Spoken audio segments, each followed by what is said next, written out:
Good morning, good people. It's your man, Investing with Cam. I just want to come on here and clear up a little bit of confusion when it comes to selling put options. And so we're just going to dive right into what I want to talk about. As you can see on the screen, I have MicroStrategy here, which is trading at $188 per share. And so I'm saying that because we're going to jump over here to the options. At the very top, you can see a list of dates here. So those are what we call expiration dates. And so I'm going to choose an expiration date of May 15th, which is next Friday. And like I said, this is about selling put options. And I'm using the Robinhood app right now. And so at the very top, you'll see where it says buy and sell. We're going to stay on the sell. And you also see here where it says call and put, and we're going to stay on the put side. So when selling a put, most people, this is not everyone, some people will sell options in the money or at the money, to where it's just going to be a real quick explanation. If I want to sell an in the money put option, I would sell this put option at the $190 strike price or higher. That's when you're selling in the money, meaning that at any given time, as long as the share price of MicroStrategy is below that strike price, at any given time, we could be assigned those shares and or come the expiration date, we would be assigned those shares. At the money, options is the price right below wherever the share price is at. So the share price again is at 188. At the money would be the $187.50 put strike price. For the more, I would like to call conservative and the person that's truly in it for the long run and not trying to make the quick buck, you would typically sell a contract or contracts that are further away from the share price because you want to own these shares at a lower strike price, and then as well as you don't run that risk of being assigned early or anything like that because you're choosing a strike price that is further away from the current share price.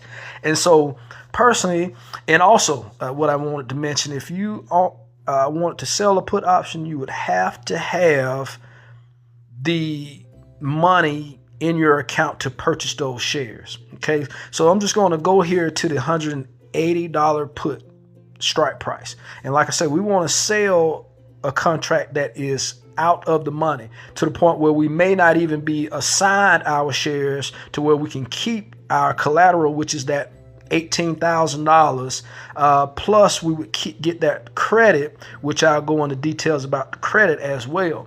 And so I said, you heard me say $18,000, right? Because at $180 strike price, and each contract consists of 100 shares, so 100 times 180 is 18,000. So you'd have to have $18,000 to be able to sell this particular contract, which is a put contract.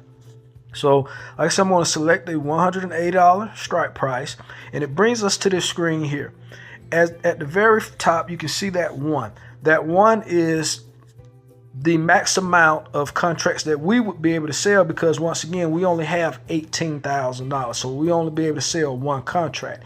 If we had $37,000, we could sell two contracts. I'm sorry, that's 12, but two contracts, you see.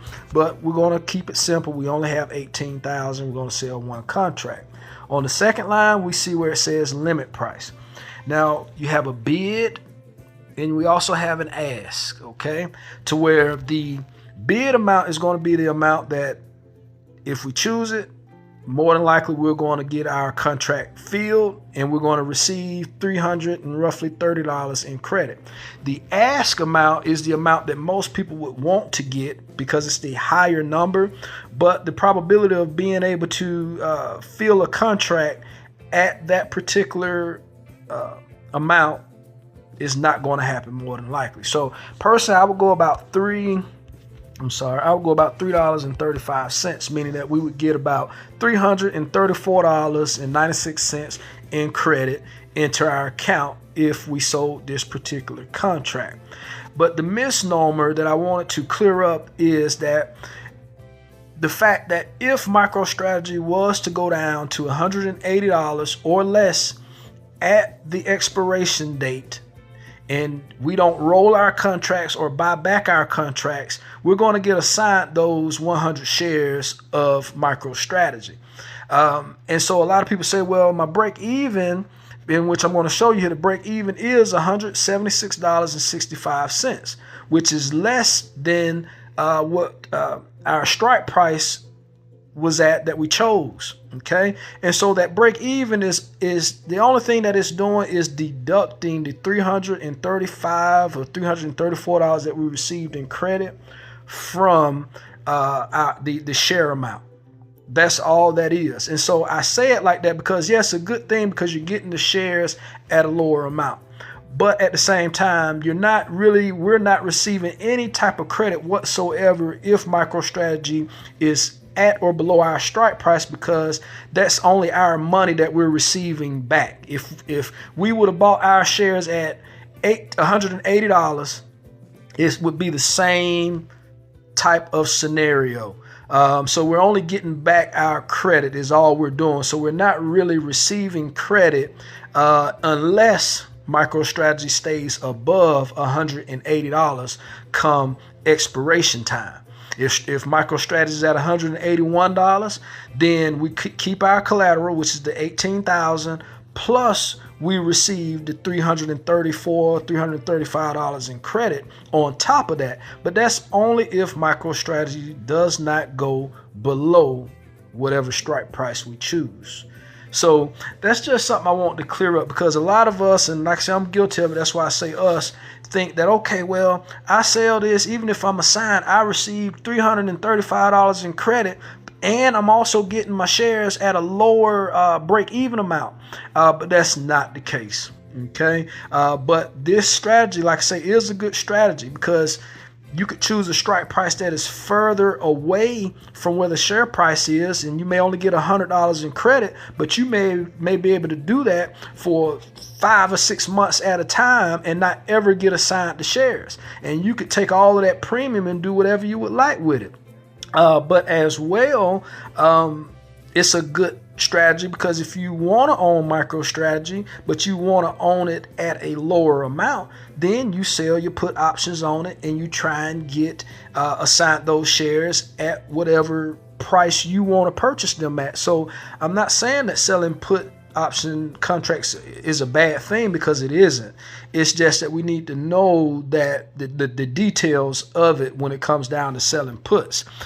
Personally, I like to sell calls, in which when you're selling a call, for the most part, any credit that you get is going to be extra money.